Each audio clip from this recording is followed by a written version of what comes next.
여러분 지금 이 순간에도 경제가 서서히 회복되고 있다고 믿고 계신가요? 뉴스에서는 반도체 수출이 선방하고 있다고 하고 정부는 올해도 성장률 목표를 언급하고 전문가들은 하반기엔 나아질 것이라고 말합니다. 겉으로만 보면 뭔가 조금씩 돌아가는 것처럼 보이죠. 하지만 여러분의 체감 경기는 어떤가요? 마트에서 장바구니는 여전히 가벼워지고 외식 한번 하려다 메뉴판 앞에서 그냥 접고 통장엔 월급날이 돼도 숨쉴 공간이 없습니다. 이상하지 않나요? 수출은 선방한다고 하는데 왜 우리 지갑은 점점 더 얇아질까요? 왜 주변 가게들은 하나둘씩 문을 닫고 왜 회사에선 슬슬 구조조정 얘기가 나올까요? 오늘 사실을 말씀드리겠습니다. 지금 우리 경제는 이미 침체 한복판에 있습니다. 멈춰 있는 게 아니라 지금 이 순간도 속으로 골마가고 있다는 얘기입니다. 그런데 한 가지가 달라졌습니다. 이번엔 그냥 침체가 아닙니다. 기존의 어떤 위기와도 다른 구조가 무너지는 침체입니다. 많은 분들이 느끼고는 있지만 설마 곧 나아지겠지 하고 넘기고 있죠. 왜일까요? 표면적인 숫자는 아직 그럭저럭 괜찮아 보이기 때문입니다. 하지만 실제 현장은 이미 다른 이야기를 하고 있습니다. 당신의 지갑, 당신의 일상, 당신 주변이 그 증거입니다. 오늘 영상은 듣기 편한 내용이 아닐 겁니다. 외면하고 싶은 숫자들을 정면으로 마주해야 하니까요. 하지만 지금 이 시간을 투자해서 현실을 직시하는 사람과 그렇지 않은 사람의 몇 년 뒤 삶의 질은 완전히 달라질 겁니다. 앞으로의 인생 전략이 완전히 달라집니다. 한 가지만 명심하십시오. 빙고는 예고 없이 옵니다. 신호도 없고 경보도 없습니다.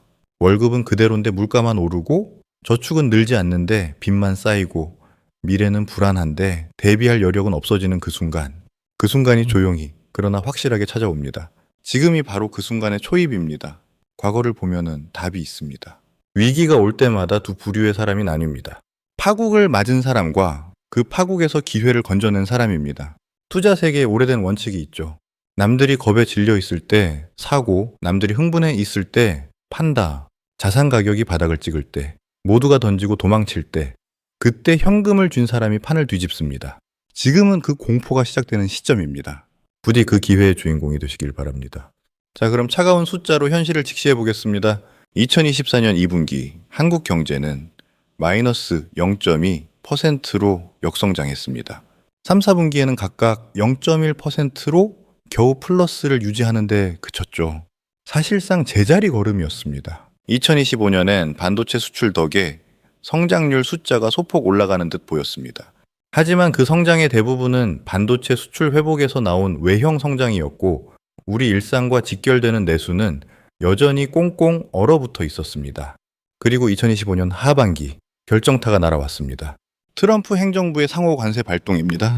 한국산 제품에 25% 수준의 관세가 부과됐고 자동차, 철강, 반도체까지 관세 폭탄이 쏟아졌습니다. 한국은행은 이미 성장률 전망을 1.8%에서 1.5%로 다시 0.9%까지 낮췄다가 1.0%로 올리는 등 위아래로 요동쳤습니다. 2026년 현재 전망기관들은 한국의 실제 성장률을 1% 초반대로 보고 있습니다. 이건 성장이 아닙니다. 제자리입니다. 그것도 겨우 버티고 있는 제자리입니다. 여기서 질문 하나 드리겠습니다. 여러분 작년보다 지갑이 두둑해졌나요? 마트 장바구니가 무거워졌나요? 외식 횟수가 늘어났나요? 아마 대부분은 아니라고 답하실 겁니다. 오히려 반대죠. 장바구니는 가벼워지고 외식은 줄었고 새 옷 하나 사는 게 사치가 됐습니다. 게다가 원달러 환율은 1,400원대를 넘나들며 수입 물가를 자극하고 있습니다. 기름값, 식료품값, 공과금까지 오르는데 월급은 그대로입니다. 실질 구매력이 쪼그라들고 있는 겁니다. 이게 바로 체감 경기입니다. 통계로는 잘 잡히지 않지만은 실제 우리가 느끼는 경기 상황 말이죠. 왜 이런 괴리가 생길까요? 왜 전망은 항상 낙관적인데 현실은 계속 비관적일까요? 정부는 공황을 막아야 합니다. 만약 정부가 나서서 경기 침체가 왔다고 공식 선언하면 어떻게 될까요? 사람들은 더 소비를 줄입니다. 기업들은 투자를 멈춥니다. 그러면 경기는 더 나빠지죠.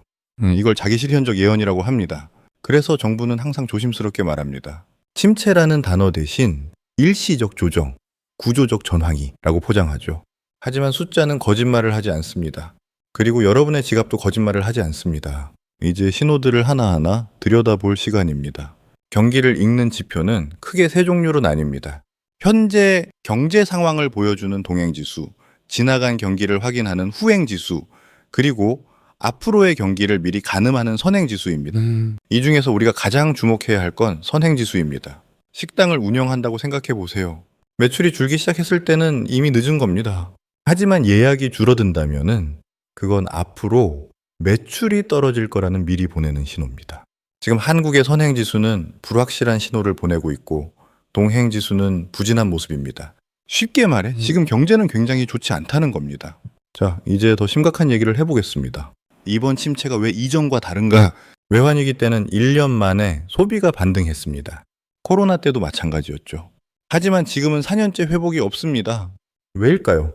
이번 위기는 충격이 아니라 경제 시스템 자체가 약해진 구조적 침체이기 때문입니다. 한국 경제를 무너뜨리고 있는 세 가지 큰 축이 있습니다. 첫 번째, 수출 경쟁력의 구조적 하락입니다. 한국은 수출로 먹고 사는 나라입니다. 그런데 지금 수출 구조에 심각한 균열이 생겼습니다. 한국 수출의 20%에서 30%가 반도체에 집중되어 있습니다. 반도체 착시 효과입니다. 겉으론 경제가 살아나는 것 같지만 나머지 산업들은 조용히 무너지고 있었던 겁니다. 중국의 추격은 무섭습니다.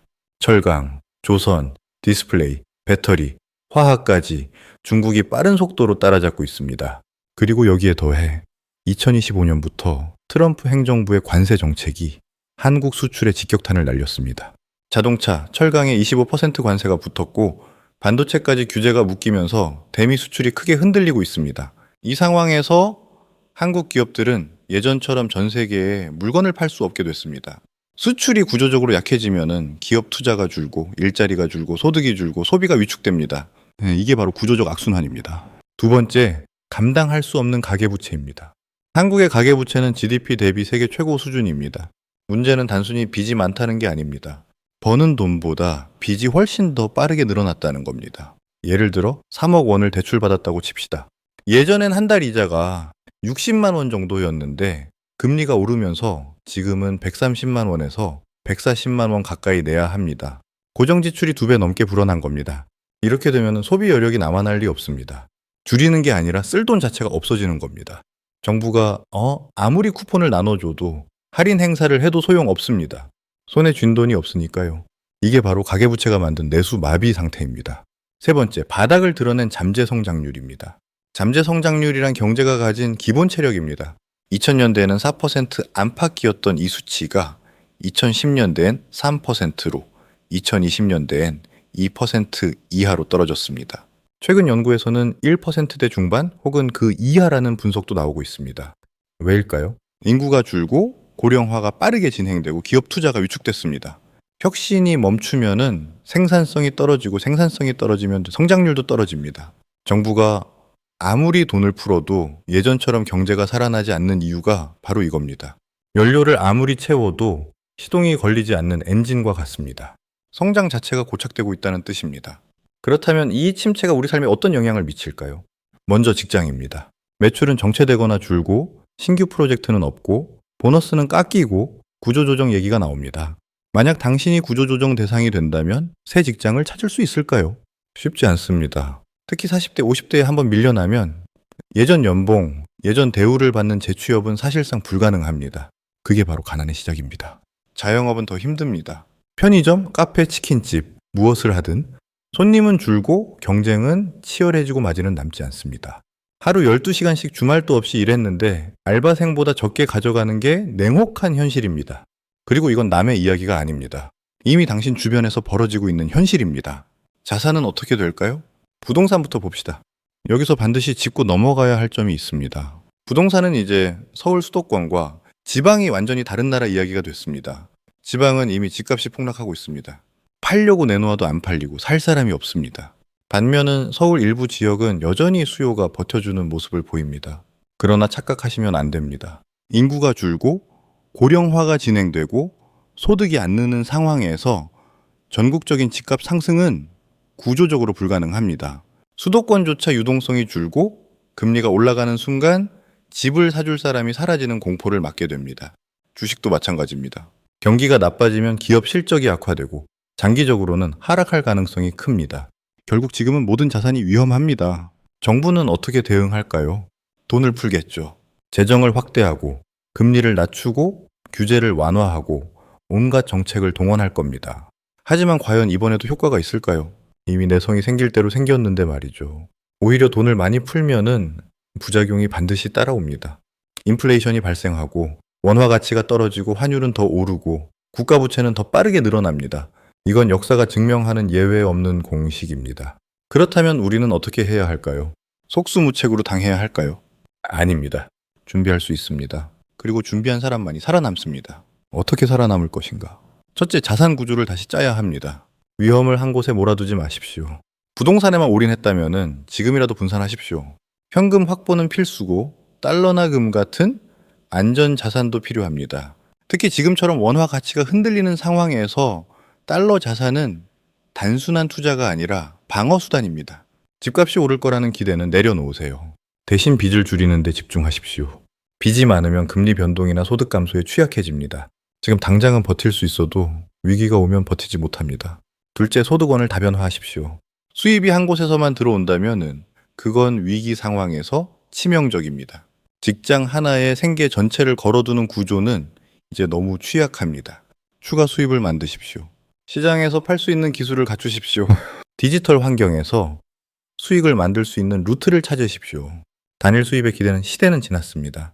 그 하나가 끊기는 순간 모든 게 흔들리기 때문입니다. 셋째, 능력에 투자하십시오. 당신이 가진 기술, 지식, 경험이 무기입니다. 시장에서 필요로 하는 능력을 가지고 있다면 어디서든 살아남을 수 있습니다. 지금 당장 자신에게 물어보십시오. 내가 가진 능력으로 다른 곳에서도 일할 수 있는가? 내가 제공할 수 있는 가치가 무엇인가? 확실한 답이 없다면 지금부터라도 준비하십시오. 돈의 가치는 물가에 잠식당해도 사람의 실력은 어떤 경제 상황에서도 살아남습니다. 여러분, 지금 우리 경제는 단순한 경기 순환의 문턱을 넘어섰습니다.